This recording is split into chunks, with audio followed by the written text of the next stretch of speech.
My next guest ran for president in the Democratic primary in 2020. Then he ran for New York City mayor in 2021, where he was the front runner for much of that race.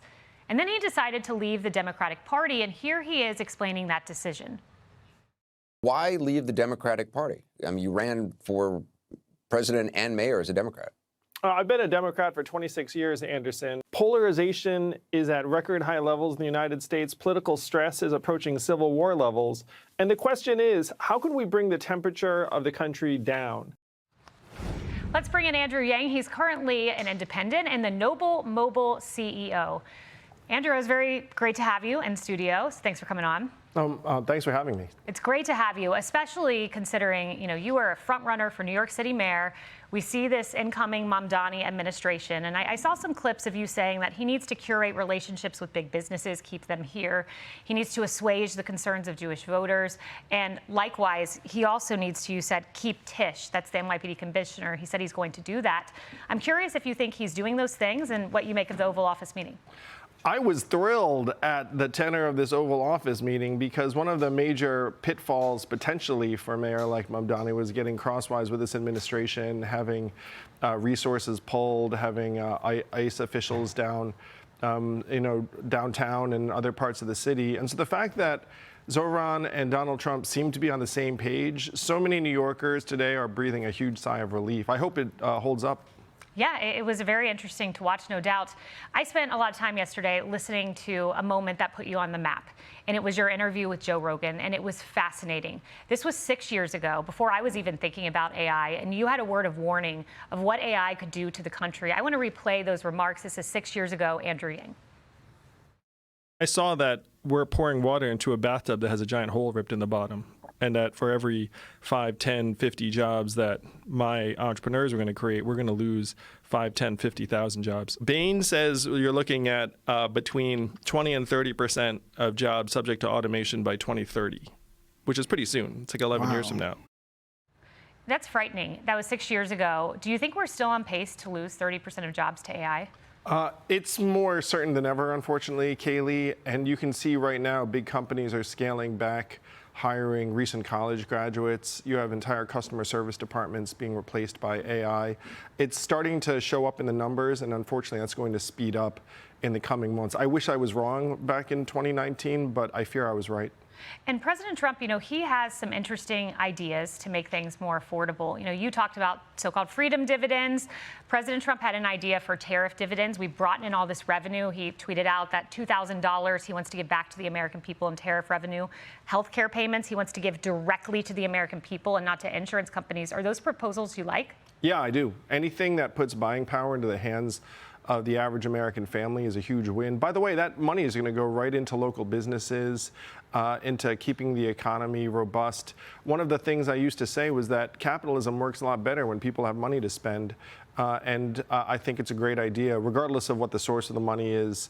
You could say, in my case, it was an AI tax. In Trump's case, it's a tariff tax. But for a family, it would be an enormous win. So do you think that I know you're not a Democrat anymore, but this seems like a proposal that maybe you could get some Democrats on board with?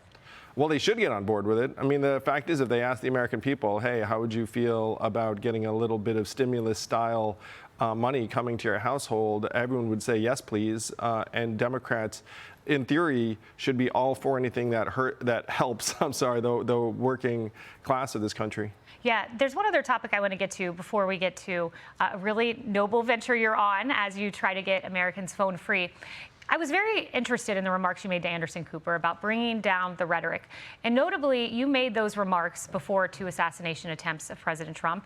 You made those remarks long before the assassination of my friend Charlie Kirk. And I want to play a moment from the former House Speaker. She was pressed on calling President Trump the worst thing on planet Earth, and she actually doubled down on those comments. Let's listen.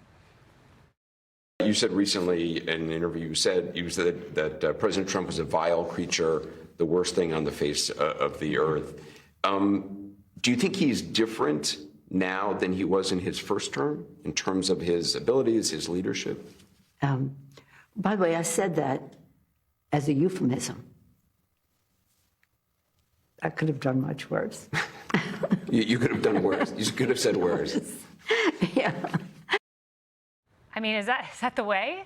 It's not the way, Kaylee. We saw it with the shutdown, where at this point, politics has become more about scoring points and looking like you're fighting the enemy, in this case the other party, than in getting things done and improving Americans' lives. That's why I became an independent and co-founded Forward.